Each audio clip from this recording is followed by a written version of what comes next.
On vous a vendu pendant des années que la voiture neuve devenait plus chère à cause de l'inflation. C'est faux. L'inflation générale a augmenté les prix de 25% en 15 ans. La voiture neuve, elle, a augmenté de 85%.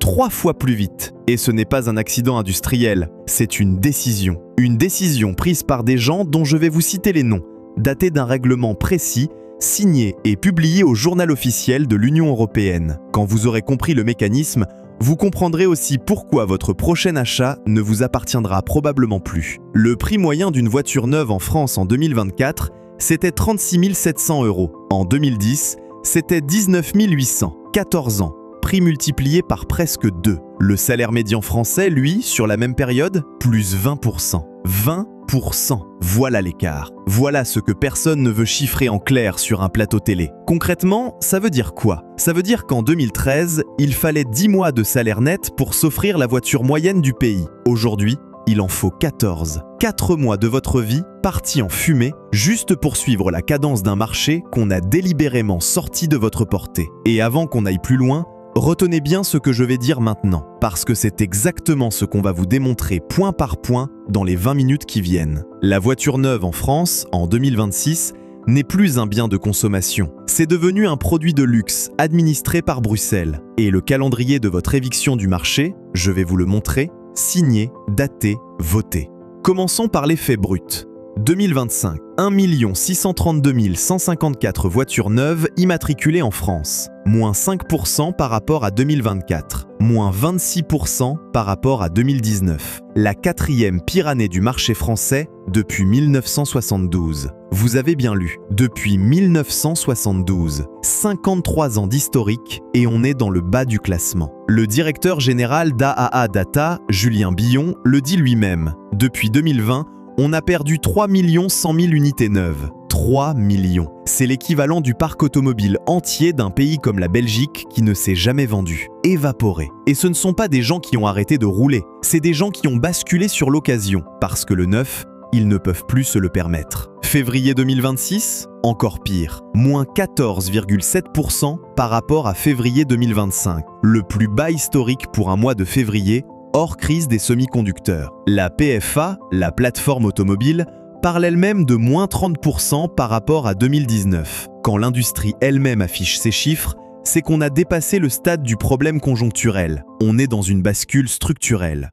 Mais alors, pourquoi? Pourquoi un marché qui pesait 2,2 millions d'unités en 2019 est tombé à 1,6 million en 2025? Réponse, parce qu'on l'a décidé. Et je vais vous expliquer comment en 3 verrous superposés. 3 étages d'une même cage. Le 3e est le plus violent. Gardez-le bien en tête, on y arrivera dans quelques minutes. Premier verrou, la fiscalité d'achat, c'est-à-dire le malus. Le malus écologique, vous connaissez le principe. Plus votre voiture émet de CO2, plus l'État vous taxe à l'achat. Ça a commencé en 2008, soi-disant pour orienter le marché vers des modèles plus propres. Sauf qu'en 2008, le malus se déclenchait à 161 grammes de CO2 par kilomètre. En 2025, à 113 grammes. Et au 1er janvier 2026, à 108 grammes. Vous comprenez ce qui s'est passé? Ils n'ont pas attendu que les voitures s'améliorent. Ils ont juste baissé le seuil. Chaque année, mécaniquement, pour rattraper l'amélioration des moteurs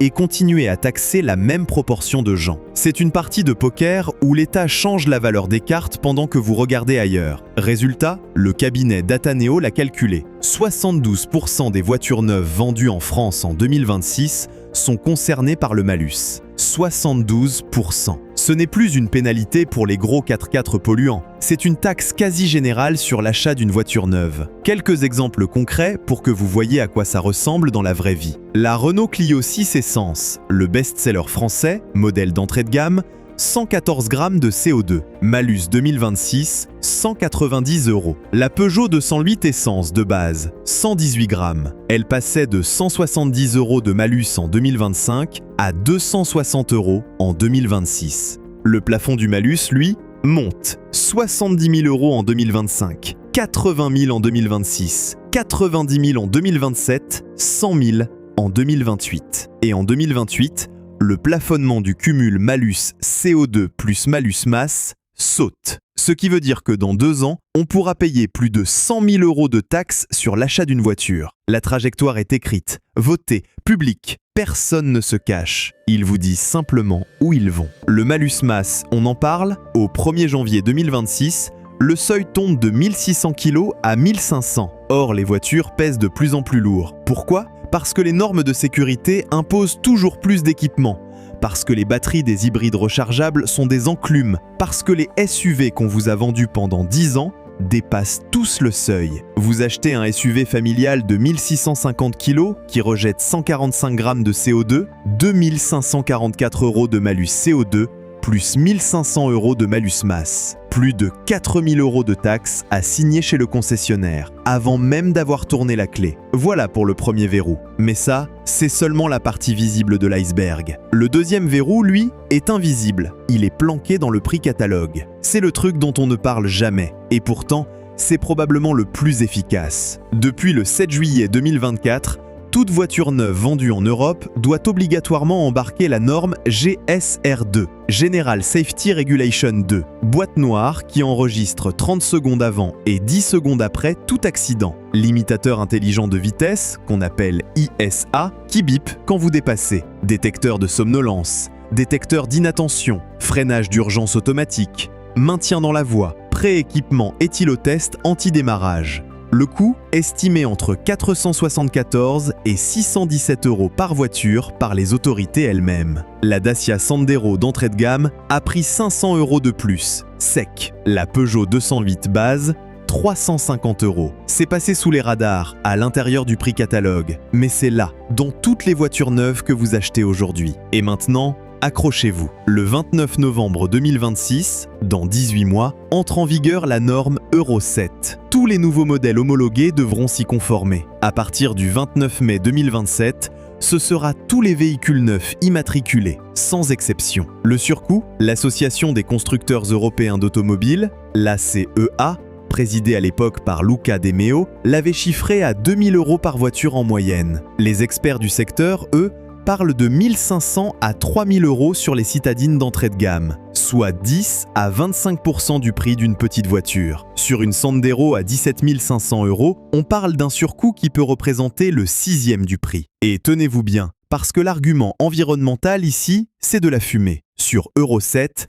les seuils d'émissions à l'échappement restent quasiment les mêmes que sur Euro 6. L'industrie elle-même le reconnaît. La nouveauté, ce sont les particules de frein et de pneus, et un système de surveillance embarqué qu'on appelle OBM. Donc on vous fait payer 2000 € de plus pour des gains environnementaux marginaux. Et au passage, on vous colle une surveillance permanente de votre conduite. Comme par hasard, le résultat de ce deuxième verrou, les modèles ne passent plus la rampe. Le segment A, les petites voitures à moins de 12 000 €, est en train de disparaître complètement du marché européen. Troisième verrou, et celui-là, c'est le plus pervers. C'est l'orientation forcée vers la location. Quand le prix d'achat devient inaccessible et que les banques exigent un taux d'endettement maximum de 35%, qu'est-ce qui se passe ? Les Français ne peuvent tout simplement plus signer un crédit auto pour 36 000 €. Mathématiquement, c'est impossible pour la majorité des ménages. Alors on leur propose autre chose, la LOA, la LLD, le leasing. Aujourd'hui en France,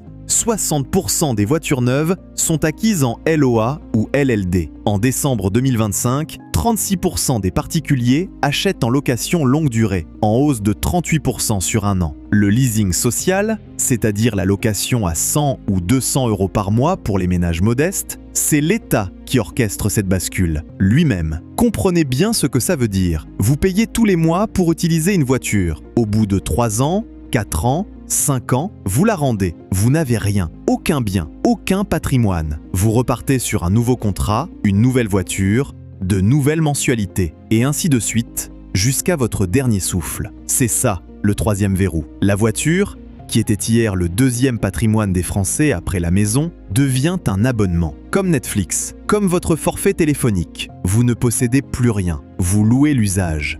Et qui possède la voiture à la fin ? Le constructeur, le loueur, la banque, pas vous. Et c'est exactement là que ça devient vraiment intéressant. Parce que si vous vous demandez à qui profite ce système, regardez les chiffres. Une voiture neuve perd 20 à 25% de sa valeur la première année. En LLD, ce risque c'est le loueur qui le porte, mais c'est le client qui le paie, dilué dans les mensualités. Sur la durée totale du contrat, la LLD coûte plus cher qu'un crédit auto classique. Tous les comparatifs financiers le démontrent. Le client paie davantage, ne possède rien et dépend d'un contrat qui peut lui imposer le réseau de réparation, le kilométrage, l'état de restitution et des pénalités à chaque sortie. Vous savez ce que ça représente? Non, vous ne savez pas. Personne ne vous le dit. C'est pourtant simple. Un Français de 50 ans qui passe à la LLD aujourd'hui paiera des loyers automobiles jusqu'à sa mort sans jamais posséder une voiture. Ses enfants n'hériteront pas de la voiture du père parce qu'il n'y aura pas eu de voiture. Il n'y aura eu que des contrats successifs encaissés par d'autres. Maintenant, soyons honnêtes une seconde. À ce stade, certains d'entre vous se disent peut-être « Ouais, mais le prix moyen a quand même baissé de 1,4% en 2025 ».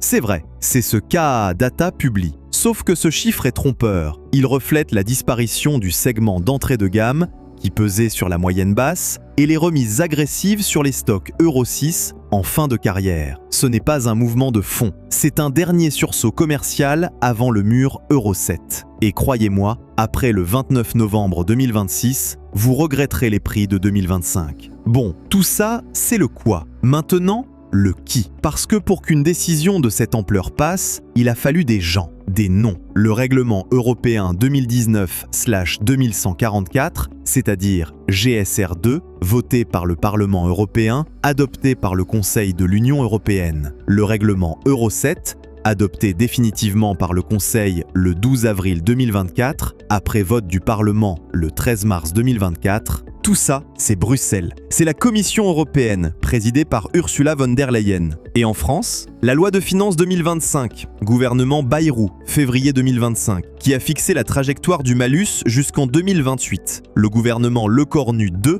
en octobre 2025, qui a même introduit un malus masse pour les véhicules électriques à partir du 1er juillet 2026. Le bonus écologique a été supprimé le 1er juillet 2025, remplacé par un machin appelé coup de pouce véhicule particulier électrique, financé par les certificats d'économie d'énergie, conditionné aux revenus, conditionné au score écologique, limité à 4 200 € maximum pour les ménages modestes. Voilà les noms, voilà les votes, voilà les dates. Tout est public, tout a été annoncé. Personne n'a caché quoi que ce soit. La seule chose qu'on n'a jamais dit clairement, c'est qu'au bout du processus, l'achat d'une voiture neuve par un Français moyen ne serait simplement plus possible. Alors je vous pose la question, quand 72% des voitures sont fiscalement pénalisées, quand les normes ajoutent 2500 € invisibles dans le prix, quand les modèles abordables disparaissent, quand 60% des achats passent par la location, quand les taxes annoncées montent à 100 000 € en 2028, à quel moment